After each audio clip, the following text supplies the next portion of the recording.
Former South Australian Premier Rob Kerrin and Will Goodings are your hosts for Rural Live TV, Mondays and Thursdays from 1 p.m. Australian Central Time on AustraliaLiveTV.com. Brought to you by TNR Pastoral, Rural Live steps outside the city limits and digs deeper than the headlines, speaking directly with industry leaders from mining to agriculture, covering a vast number of rural topics. If you're after the latest rural news, weather, technology and market updates with a wealth of knowledge and experience, then log on to Rural Live TV, brought to you by TNR Pastoral, Mondays and Thursdays from 1 p.m. on AustraliaLiveTV.com.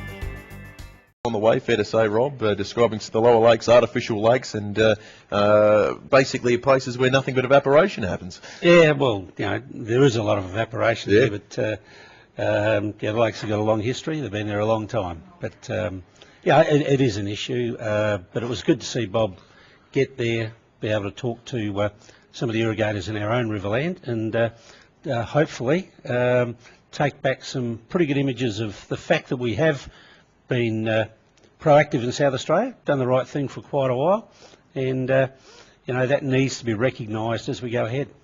Well, in fact, Independent MP Bob Catter is on the line now. Mr. Catter, welcome to the program. G'day to all the listeners. Now, can you tell us, your trip here to the Southern Murray-Darling Basin community, did it impact at all your thoughts on the plight of not just the river, but indeed irrigators and some of those key stakeholders and communities? Very, very much. So Nick Xenophon is very aggressive, of course, in his representations.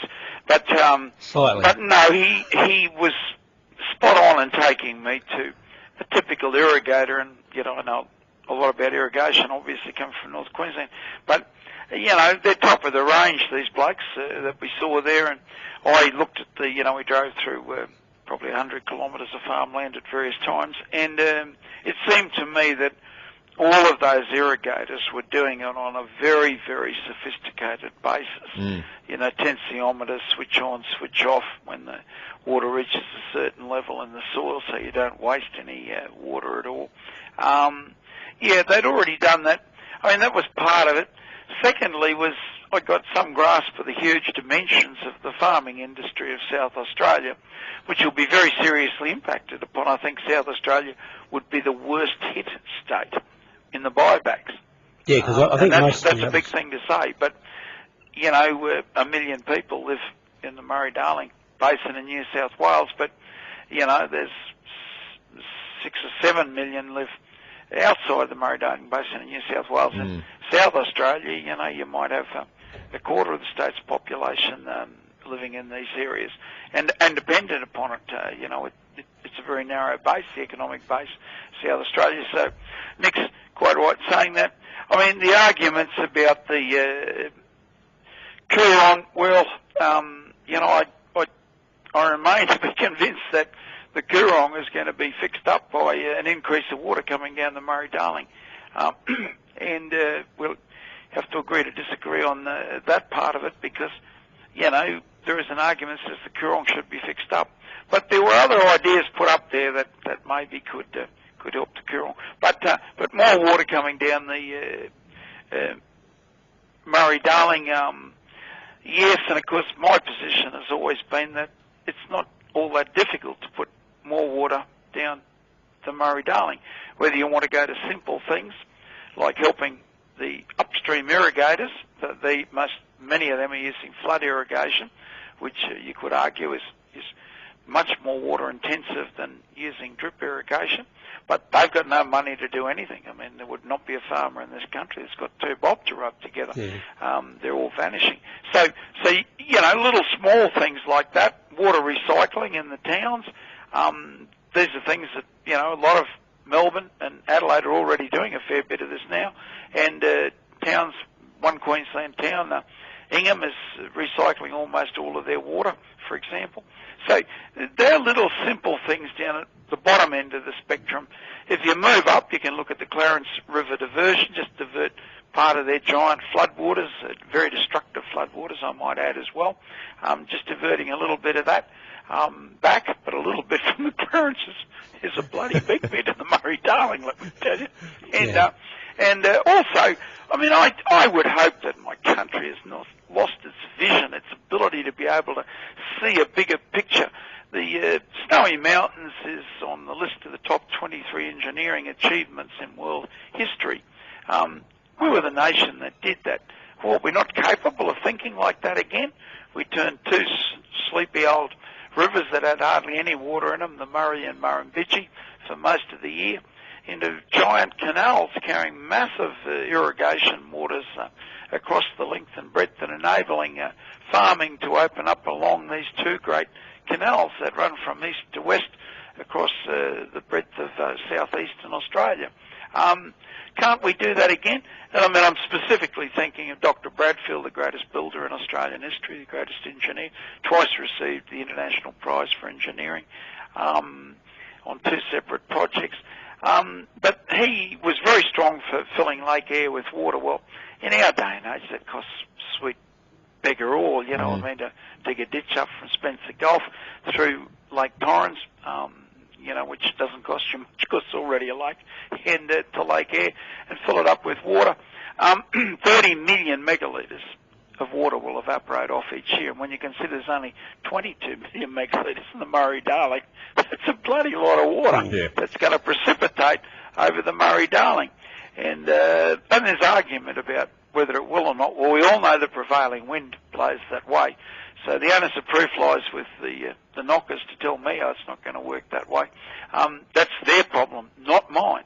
You know, if you ask me, is it going to cost a lot? No, it costs nothing. You borrow the money and repay it out of using 2% to produce salt, which you just barge out. So, I mean, I hope we haven't lost an ability to see a bigger vision, a bigger picture. Bradfield said Gowina, you know, it's an Aboriginal word for land of flowers. We could make Central Australia a land of flowers, and I think he might have been being a bit optimistic there, but you know, we get the idea, don't we? Mr. Catter, are there then buybacks that seem to be plan A, B and C? Well, certainly that's been the criticism of this government and the way it's handled water at the moment. Are they part of that big vision you have, or is it that there's been an overemphasis on them thus far? No. The only vision that Canberra has is for a declining Australia. Buyback, close down, shut down, cut back. Those are the words that operate here. And the greenies run around. And once upon a time, I was, believe it or not, regarded as a green. I was a bit of a hero with them. I got the Science Prize for Australia for photovoltaic standalone solar system on Coconut Island, and also, you know, we attempted to stop the logging in a couple of places in Queensland. But anyway, but nowadays and age, you're not dealing with that. You're dealing with a crazy, out of control animal that just can't be described as intelligent, sensible people that should be taken seriously. And they seem to be driving the bus at the present moment, and that's true. Remember, it was the Liberal Party that introduced the idea of the buybacks. Now, you can have all the buybacks you like, right? You can pass all the legislation and regulations you like. But really, when it rains, there's going to be water coming down the Murray to its mouth, and when it doesn't, it's not. You know, I mean, we all know that Sturt had to drag his boats across the sandbars in the Murray. But we can do things positively to make it better, to see a bigger Australia, not an ever decreasing Australia as we're watching at the present moment. In 5 years, this nation will be a net importer of food. It was said a few weeks ago that it was now. Well, I wouldn't go along with that. But in 5 years' time, there's no doubt about that it will be a net importer of food. We can't feed ourselves. And we're contemplating closing down 15% of our agriculture in South Australia, Victoria, New South Wales, and not so much in Queensland, but in the other three states. I mean, who wants to do that? Yeah, Bob, when you were here, you would have seen, you know, as you said, the efficiencies we've been able to make. And certainly, I oversaw the Loxton Rehabilitation Scheme, and it really showed me what efficiency could do. We've been following the plan and done a lot of interviews over the last month, 6 weeks, and it's become patently clear to me that we should be absolutely trying to get as much of that 300 gigalitres as we can with infrastructure rather than sort of buying water. And anything you can do to push the government in that direction would be fantastic. But if you, with the announcement by the Prime Minister last week of the money for the Victorian Food Bowl, where there's $1 billion of the infrastructure money from the federal government going towards that project. Have you been able to sort of drill into what that project will actually do? Sorry, what's the name of the project again? That's the Victorian Food Bowl project. Yeah, look,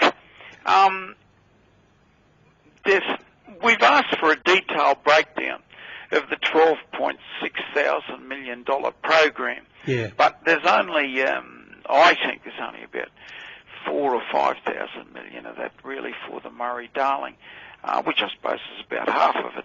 But we want more detail on what exactly they're doing. But I want to say this to South Australia, as I'm saying it to North Queensland. There is a bit of a shift here. You know, Sydney runs Australia, and don't believe that it works any other way, I can tell you. Geez, the Vix would hate that. But Sydney suddenly had brought home to them on the front of the Sydney Morning Herald, on the front of the Sun Herald, the biggest circulation newspaper I think in Australia. They've done a series on it, and the Fin Review of all people, who are all running now with Australia as a net importer of food, that we can't feed ourselves. I mean, there was a very silly fellow called Tim Fisher used to walk around with a silly hat on his head saying, "Oh, we will be the food bowl of Asia." Then he passed a whole series of laws as the Deputy Prime Minister of Australia, saying that that condemned us to be the basket bowl of Asia, the pigging bowl of Asia. He condemned us to that by the policies that he implemented and the decisions that he and his governments subsequently made. Now, you see here today, both sides of the House cold-bloodedly agreeing to a 15% cutback in agricultural production when they absolutely know that even without that, the country is going to be a net importer of food in 5 years' time. The country's economy depends upon coal, iron ore and aluminium. And quite frankly, aluminium is congealed electricity, which is coal by another name. Electricity is coal by another name. So number 3 item is coal, and number 1 item is coal. And we have both sides of the parliament saying we shouldn't have any carbon emissions, which means no coal. Now, if other nations on earth were stupid enough to listen to Australia, Australia would have no economic base whatsoever. And let me be very specific. Aluminium is the smaller of the big 3. And it's about 15,000 million the last time I looked. The nearest to us, sometimes it's grain, sometimes it's copper, sometimes it's sugar cane, but it's about 3,000 million. So there's the big 3, and then there's daylight. Nothing comes second. And then there's a whole lot of very little things, you know, which neither here nor there really. And I represent the cane industry and copper industry, so I'm denigrating myself. But the 3 big giant industries that carry Australia, if your nation is living right on the edge of the precipice, because you are the people actually pushing us over the precipice, because you say no carbon emissions, and 2 of the 3 depend upon coal, which is carbon emissions. I tell you, Mr. Catter, I think you've managed to cover off every issue we've discussed over the course of the last 8 months. So we appreciate you for your time and indeed for doing that for us. Thanks for joining us. Get back in there and keep the government honest. I thank Nick Xenophon and all the other people for bringing home to me some very important home truths when I was in South Australia. Well, we're glad to have you. Former South Australian Premier Rob Kerrin and Will Goodings are your hosts for Rural Live TV, Mondays and Thursdays from 1 p.m. Australian Central Time on AustraliaLiveTV.com. Brought to you by TNR Pastoral, Rural Live steps outside the city limits and digs deeper than the headlines, speaking directly with industry leaders from mining to agriculture, covering a vast number of rural topics. If you're after the latest rural news, weather, technology and market updates with a wealth of knowledge and experience, then log on to Rural Live TV, brought to you by TNR Pastoral, Mondays and Thursdays from 1 p.m. on AustraliaLiveTV.com.